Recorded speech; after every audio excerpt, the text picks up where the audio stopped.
Hey, I'd like to welcome you to another episode of Mission Matters. My name is Adam Torres, and if you'd like to apply to be a guest on the show, just head on over to missionmatters.com and click on Be Our Guest to apply. All right, so today I have Holly Daniels Christensen on the line, and she's founder and CEO of Dune Jewelry. Holly, welcome to the show. Thanks, Adam. How are you? Oh, Holly, I am wonderful and so excited to have you on the show today. I'm excited to learn more about the Dune Jewelry experience and really how the company got started, and also to share my story about Dune Jewelry, because I did receive that amazing necklace that you and your team sent to me, and I have a good story behind this. But before we get started with this, we'll start this episode the way that we start them all, with our Mission Matters Minute. So, Holly, we at Mission Matters, we amplify stories for entrepreneurs, executives, and experts. That's our mission. Holly, what mission matters to you? Our mission is to capture tangible reminders and great experiences for the people who wear our jewelry and purchase our accessories. We actually take sand and earth elements from thousands of iconic locations all over the world, and we incorporate it into our designs. And every piece is custom made to order, so that you can have a tangible reminder of life's best moments, which I think is so important these days when everything is so digital and everything's kind of stuck in your phone. This gives you something to hold on to, almost like a tangible memory. And we also have donated over $200,000 to coastal preservation and other charitable organizations over the past 5 years. It's an amazing story, and one that I'm excited to bring to my audience. And I guess let's just start at the beginning. Like, how did this concept for Dune Jewelry come about? I had been working in the real estate market in Boston for quite a few years, but always had this artistic side to me, whether it was drawing or painting or music. And my childhood best friend was creating these little ornaments. They were snowflake ornaments out of beach sand from different locations all over Cape Cod, where we grew up. And I started to help her with that business. And I would see people's reaction to being able to have a piece of their happy place with them. And we talked about it, and we were like, what else can we do? Ornaments are great, but what's the next step? And of course, both of us had a love for fashion. And so we decided to take jewelry making classes. And ultimately, she decided to stick with the snowflakes and raise her family, and I launched Dune Jewelry from my kitchen table in 2010. Wow. And, there's many people in the, jewelry, beauty, and fashion world that listen to this show, and people that aspire to enter the industry. So as an entrepreneur in that space who made it from, and we'll get to where you're at now, but who started at the kitchen table, amazing story. What kind of things would you, if you could go back and, tell that Holly that was just getting started, if you could give her some advice on that journey she was going on, what kind of things would you tell her? I would tell her to be open to other people's feedback, because when you have an idea, sometimes you do pigeonhole yourself into this one particular path that you are supposed to take. And that simply isn't the case usually.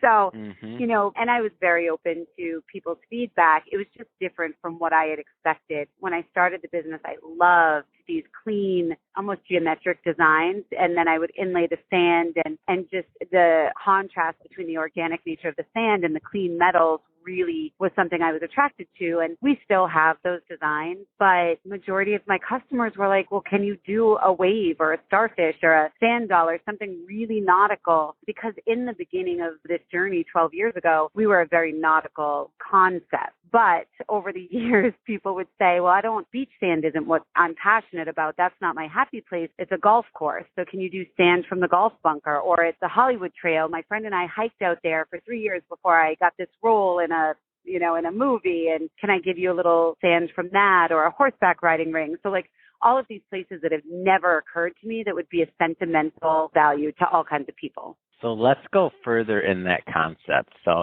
you named some things just now, and that's the elements that you're using to create these pieces and to add to them. Like, how many? I was on your website when I was creating a piece, and I was like, oh my gosh, I think they have everything. And I saw your amazing video that goes through, I don't know what I call it, the treasure chest of elements. I don't know what I call it, but you got a lot of elements that you could choose from. What's the count?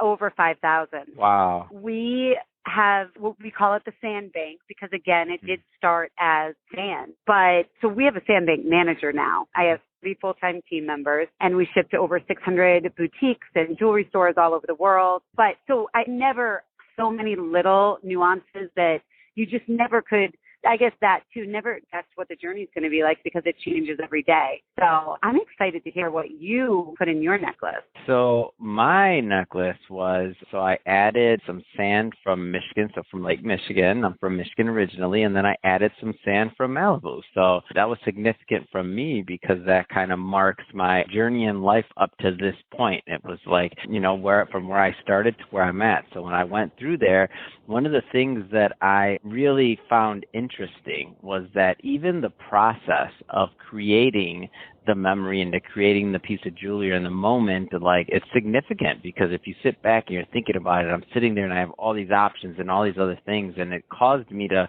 kind of reflect back on my life and to kind of think about things of like, of things that I wanted to remember. For the audience that maybe hasn't had the opportunity yet to visit Dune Jewelry, which by the way, we'll be adding a website link and all that because I want everybody to go check this out. Can you explain kind of the user experience and how one creates the jewelry?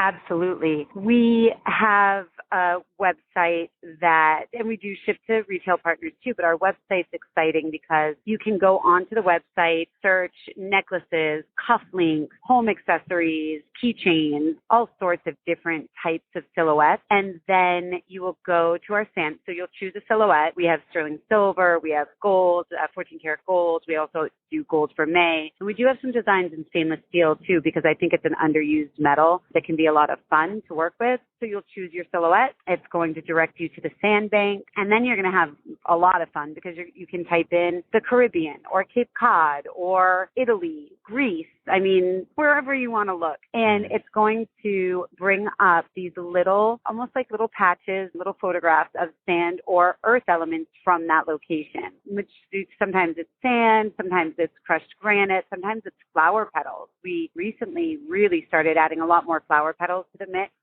or to the assortment, and you can just kind of have fun and create this journey. It's an experience, right? You're capturing an experience and also creating the jewelry as an experience. And you choose that and you're going to check out on the website. That order is going to come to us and we actually pull the metal finding, whatever that design is.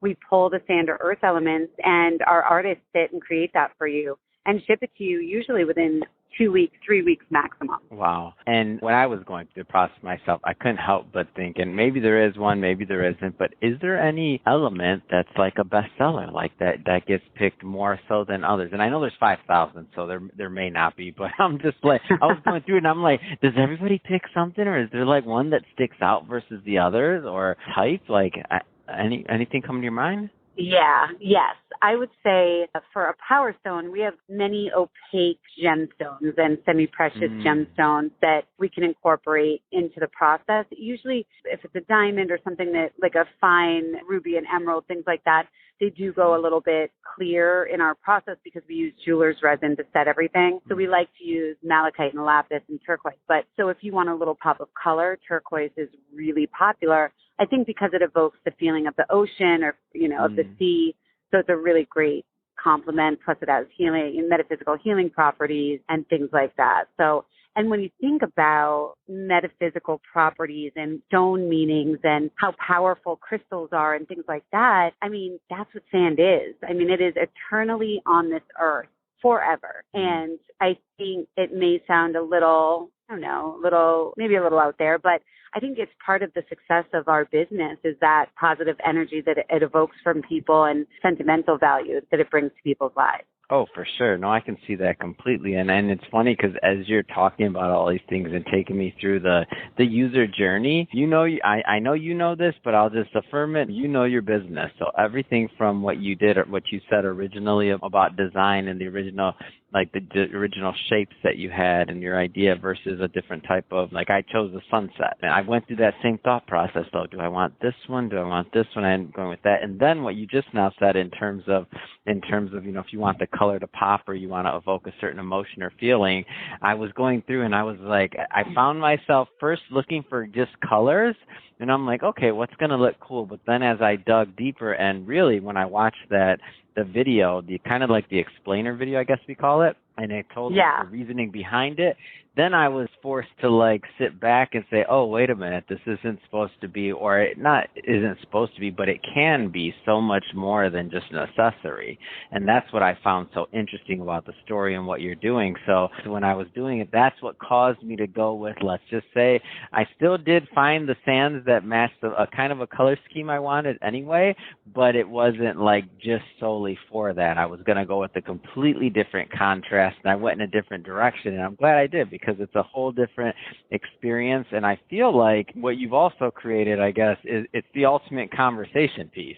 Because you gotta, everybody's gonna ask you, what is this? Like, what is this that you have on your wrist, or if you have the chain, or one of the necklaces, or something else? They're like, what is this? This random, like these elements in there, and then you get to tell the story. I love that. Yes, and I get the phone calls and emails, and now we're doing reviews and everything. We were such a small business for so long, or it had such a small business vibe, but now we've actually got reviews up on the website, but the stories are so powerful. Yeah, like, you know, this woman, Pamela, her beloved dog, like her dog was her life, her absolute, you know, that was her child. That was her everything. And I remember her calling and asking, do we have sand from this beach in Kennebunkport, Maine? And this is where she walked her dog every single day for years and years and years and years. And it was just the most special place she could ever think of. And of course, we did have that sand in the sandbank, which was great. But just the emotion in her voice and the fact that we could give her a piece of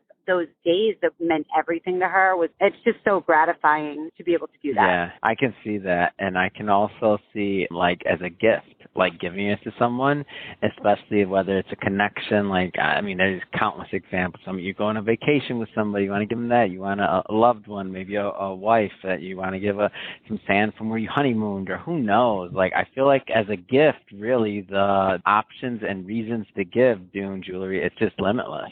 And think about the fact that, because people will say, oh, how did you come up with that idea? Or some people that don't get it right away will be like, oh, that's interesting, you know, like that type of reaction. And in my mind, I'm like, think about it, though.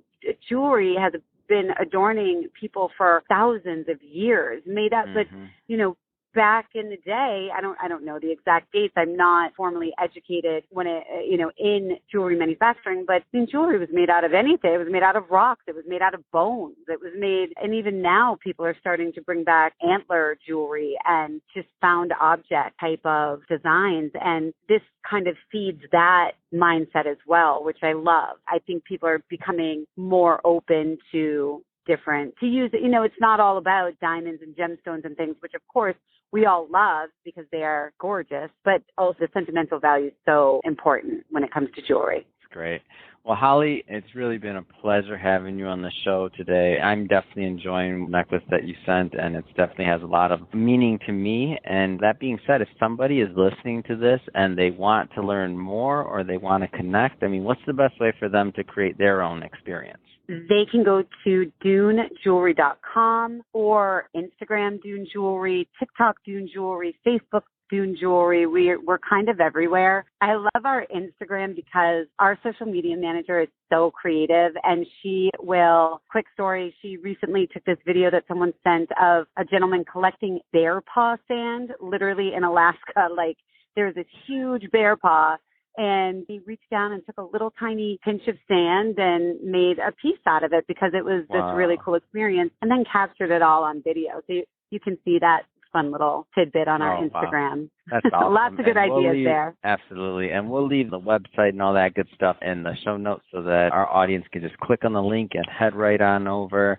And speaking of the audience, if this is your first time with Mission Matters or listening to an episode, we're all about bringing on business owners, entrepreneurs, and executives and having them share their mission, the story behind their mission, you know, why they do what they do, how they're doing it, and really what we can all learn and gain from that knowledge together so we can all grow together. And if that's the type of content that you're interested in or sounds interesting or fun or exciting, hit that subscribe button because we have many more mission-based individuals coming up on the line just like Holly, and we don't want you to miss a thing.